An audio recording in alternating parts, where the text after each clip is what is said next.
Bapak Ibu yang Tuhan Yesus kasihi, sebelum kita membaca merenungkan firman Tuhan, mari kita berdoa. Bapa, kami bersyukur untuk waktu dan kesempatan yang Kau berikan bagi kami untuk membaca merenungkan firman. Kami semua berdosa dan terbatas, karena itu kami berdoa biarlah Allah Roh Kudus, Engkau Guru kami yang Maha Agung, sumber hikmat kami, memberikan kami hikmat dan kekuatan untuk dapat mengerti dan sanggup melakukan firman-Mu dalam kehidupan kami. Berfirmanlah Engkau ya Bapa, demi nama Tuhan Yesus Kristus kami menyambut pemberitaan firman-Mu. Haleluya. Amin. Jemaat Tuhan yang terkasih, pembacaan kita hari ini terambil di dalam Pengkhotbah pasalnya yang kelima, ayatnya yang ke-9. Saya bacakan untuk kita semua. Siapa mencintai uang tidak akan puas dengan uang, dan siapa mencintai kekayaan tidak akan puas dengan penghasilannya. Ini pun sia-sia.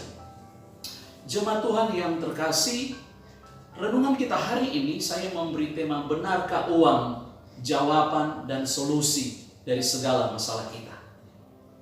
Uang memang dapat menyelesaikan masalah, tetapi tidak semua masalah dapat diselesaikan dengan uang. Dengan uang kita dapat membeli setiap kebutuhan makanan kita. Dengan uang kita dapat membeli dan menyediakan tempat tinggal kita. Dengan uang kita dapat membiayai pendidikan anak-anak kita. Dengan uang kita dapat berobat ke luar negeri walaupun kemungkinan itu tidak sembuh. Dengan uang kita bisa berkeliling dunia. Dengan uang kita dapat memuaskan keinginan kita. Manusia dunia sering berkata seperti ini. Dengan uang semua kebutuhanku dapat terpenuhi. Dengan uang aku dapat melakukan segalanya. Dengan uang aku dapat memiliki segalanya. Dan lebih ekstrim lagi, manusia dunia dapat berkata seperti ini. Uang adalah segalanya bagiku dan aku tidak bisa hidup tanpa uang. Pengkhotbah pasal yang ke-10 ayatnya yang ke-19. Pertanyaannya ialah, benarkah uang jawaban dan solusi atas segala masalah kita? Apalagi saat ini bangsa kita sedang dilanda oleh pandemi COVID-19. Benarkah uang jawaban dan solusi atas segala masalah kita? Bapak Ibu Saudaraku yang terkasih, bila kita setuju dan sepakat dengan jawaban tidak atau bukan, maka ada beberapa hal yang harus kita renungkan. Ada beberapa hal yang akan kita renungkan hari ini. Poin yang pertama, Ibrani 13 ayat yang ke-5 dan Matius 6 ayat 24. Janganlah kamu menjadi hamba uang. Uang merupakan salah satu hal yang paling diinginkan dan paling dicari oleh manusia dunia. Sehingga banyak orang tanpa sadar telah menjadikan dirinya sebagai hamba uang. Kalau berbicara tentang uang, maka kita berbicara identik dengan harta atau kekayaan. Dan itu menjadi nomor satu dari setiap harta yang kita miliki, uang menjadi nomor satu. Banyak orang lebih memilih mengabdi kepada uang dan menjadikan uang sebagai tuannya daripada memilih mengabdi kepada Tuhan dan menjadikan Tuhan sebagai tuannya. Saudaraku yang terkasih di dalam Yesus Kristus, Yudas mencoba menjadi hamba kepada Tuhan Yesus, tetapi juga sekaligus menjadi hamba uang. Tidak mungkin Yudas mengasihi kedua-duanya, saudaraku. Yudas ternyata lebih memilih menjadi hamba uang dan mengasihi uang daripada menjadi hamba dari Yesus Kristus Tuhan. Demi uang, Yudas menghambakan diri hanya untuk 30 keping perak. Dan kemudian dia menjual gurunya. Matius 6 ayat 24 tadi.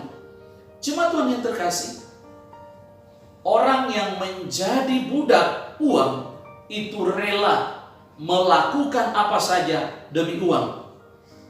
Dan uang itu menjadi tujuan hidup buat dia.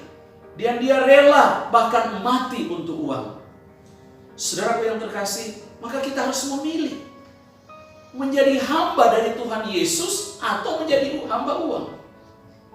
Mengabdi kepada Tuhan Yesus atau mengabdi kepada uang? Menjadikan Tuhan Yesus sebagai tujuan hidup kita atau uang yang menjadi tujuan hidup kita? Saudaraku, kita harus ingat bahwa uang tidak dapat membawa dan menjamin kita memperoleh hidup yang kekal. Sebaliknya, uang akan membawa kita kepada penghukuman dan kematian kekal. Karena itu, saudaraku yang terkasih, jangan menjadi hamba uang. Yang kedua, 1 Timotius pasal 6 ayat yang ke-10 dan Pengkhotbah pasal 5 ayat yang ke-9. Sebagai poin yang kedua, jangan mencintai uang. Jemaat Tuhan yang Tuhan Yesus kasihi, kita perhatikan kalimat dari karena akar segala kejahatan ialah cinta uang. 1 Timotius pasal 6 ayat yang ke-10. Kata akar berarti bagian terpenting dari tanaman yang berfungsi mencari dan menyerap bahan makanan di dalam tanah atau dari tanah. Akar berfungsi menguatkan tanaman atau pohon dengan cara merambat ke dalam tanah. Selanjutnya, akar adalah bagian tumbuhan yang tidak terlihat yang tertanam ke dalam tanah. Saudaraku, uang sifatnya netral dan tidak dosa. Sebab berguna untuk melakukan kebaikan dengan cara yang benar. Uang bisa juga menjadi sumber kejahatan dan sumber masalah bagi manusia yang cinta akan uang. Cinta akan uang dapat menyebabkan seseorang mencari dan membawa kejahatan itu masuk ke dalam hidupnya.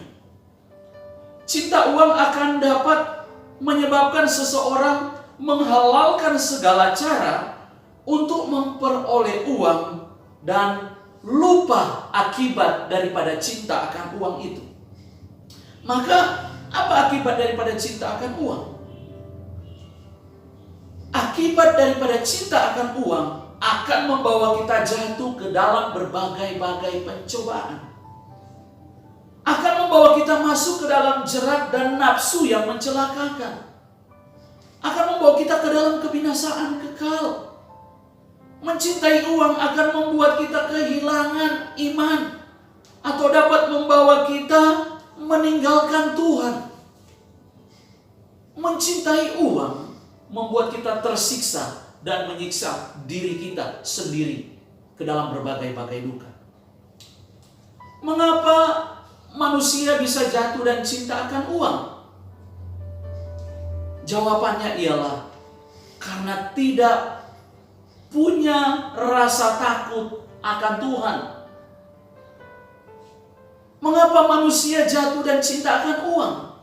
Karena tidak punya rasa cukup dan tidak punya rasa puas akan uang dan harta. Mengapa manusia bisa cinta akan uang? Karena tidak punya rasa syukur dan tidak mampu bersyukur dengan apa yang dimilikinya. Mengapa manusia bisa jatuh dan cinta akan uang? Karena dia tidak peka dengan kebenaran. Dan karena dia dikuasai oleh nafsu dan dibutakan oleh iblis dan segala macam nafsu. Saudaraku, jangan cinta akan uang supaya kita tidak terjerat oleh uang dan tidak mengalami akibat yang mengerikan. Sebaliknya, cintailah Tuhan Yesus sepenuh hati. Jemaat Tuhan yang terkasih, sebagai kesimpulan renungan kita hari ini di bawah tema benarkah uang jawaban dan solusi atas segala masalah kita? Maka kesimpulan kita, uang bukanlah jawaban dan solusi dari segala masalah kita. Uang tidak dapat menjawab dan tidak dapat memberikan jalan keluar atas segala masalah kita. Uang tidak dapat membawa kita kepada kehidupan yang kekal. Sebaliknya, uang dapat membawa kita kepada penghukuman dan kebinasaan kekal. Uang tidak dapat memberikan kita kebahagiaan yang sejati dan sesungguhnya. Uang hanya dapat memberikan kebahagiaan yang semu.